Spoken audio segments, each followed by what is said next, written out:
और गुड्डू ने उस ख्याल पर अमल करना शुरू कर दिया, क्योंकि वो जानता था कि ये आइडिया उसका बहुत अच्छा है।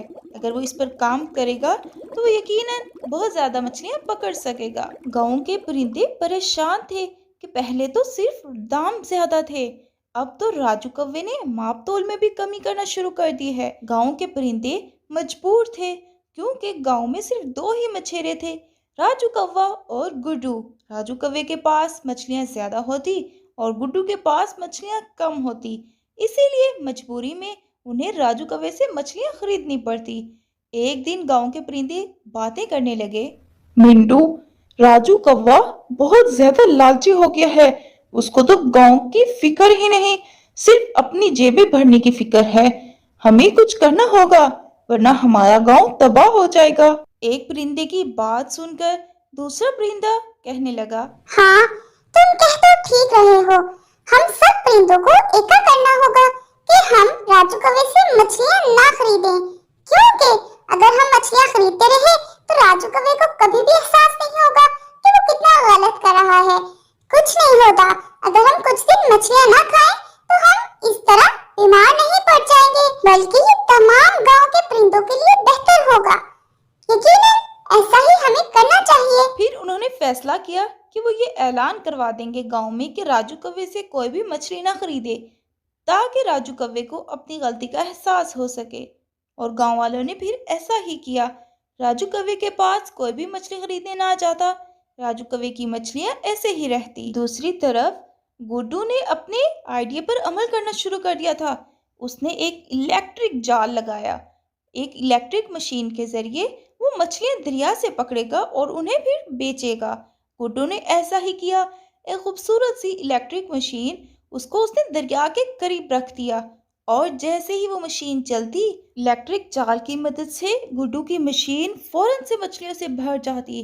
गुड्डू की इलेक्ट्रिक मशीन बहुत कामयाब हुई और परिंदे भी गुड्डू की इस इलेक्ट्रिक मशीन को देखकर बहुत खुश होने लगे। गुड्डू की दुकान पर मछलियां ज्यादा हो गई और खरीदार भी ज्यादा हो गए। गुड्डू की दुकान पर कई परिंदे जो राजू कौवे से मछलियां लेते थे, वो गुड्डू की दुकान पर आने लगे। अब गुड्डू ईमानदारी से मुनासिब दाम लगाकर गांव के परिंदों को मछलियां बेचता। राजू का चलता कारोबार राजू की लालच की वजह से खत्म होता गया। गांव के परिंदे गुड्डू के पास आने लगे। राजू को इस बात का शिद्दत से एहसास हुआ। राजू ने जब गुड्डू की चलती दुकान देखी तो उसको एहसास हुआ कि उसने बहुत गलत किया। फिर राजू कौवा गांव के परिंदों के पास गया और उनसे जाकर कहने लगा, मुझे माफ कर दे, मेरी लालच मुझे ले डूबी। आप सबको कई माह तक मैं महंगी मछलियां देता रहा और फिर मैंने मापतोल में भी कमी शुरू कर दी। मैं अपनी गलती पर शर्मिंदा हूँ। राजू कौवे ने गांव के परिंदों से जब माफी मांगी तो परिंदों ने भी राजू कौवे को माफ कर दिया। और फिर राजू कौवा गुड्डू के पास आया और गुड्डू से कहने लगा, गुड्डू, मैंने तुम्हारी इलेक्ट्रिक मशीन देखी है। मछलियां पकड़ने वाली बहुत ही खूबसूरत मशीन है और वो बहुत तेजी से ज्यादा सारी मछलियां थोड़े टाइम में ऊपर ले आती है और तुम्हारा कारोबार भी बहुत अच्छा चल रहा है। गुड्डू, मुझे तुम्हारी मदद की जरूरत है। राजू कौवे ने जैसे ही गुड्डू से मदद मांगी, गुड्डू राजू कौवे की मदद करने के लिए तैयार हो गया। और फिर गुड्डू ने सोचा, इस इलेक्ट्रिक जाल की वजह से मैं मछलियां ज्यादा पकड़ सकता हूँ, अपने कारोबार को बढ़ा सकता हूँ। हाँ, अब मुझे ऐसा ही करना होगा। गांव के जितने भी परिंदे हैं जिनके पास रोजगार का कोई जरिया नहीं, अब मैं उनको भी अपना काम बढ़ाकर नौकरी पे रख लूंगा।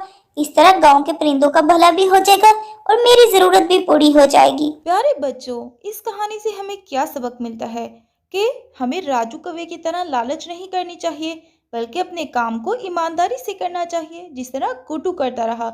और फिर गुड्डू के आइडिया की वजह से गुड्डू ने एक इलेक्ट्रिक जाल भी बिछा लिया, जिसकी मदद से गुड्डू कामयाब होता गया और गांव के परिंदों के लिए आसानी हो गई, क्योंकि वो मुनासिब दामों में गुड्डू से मछलियां खरीद सकते थे। प्यारे बच्चों, हमें भी इसी तरह ईमानदारी से काम करना चाहिए। अगर आप इसी तरह की मज़ीद और भी कहानियाँ देखना और सुनना चाहते हैं तो इस चैनल को सब्सक्राइब करें, वीडियो को लाइक करें और अपने दोस्तों के साथ शेयर करें।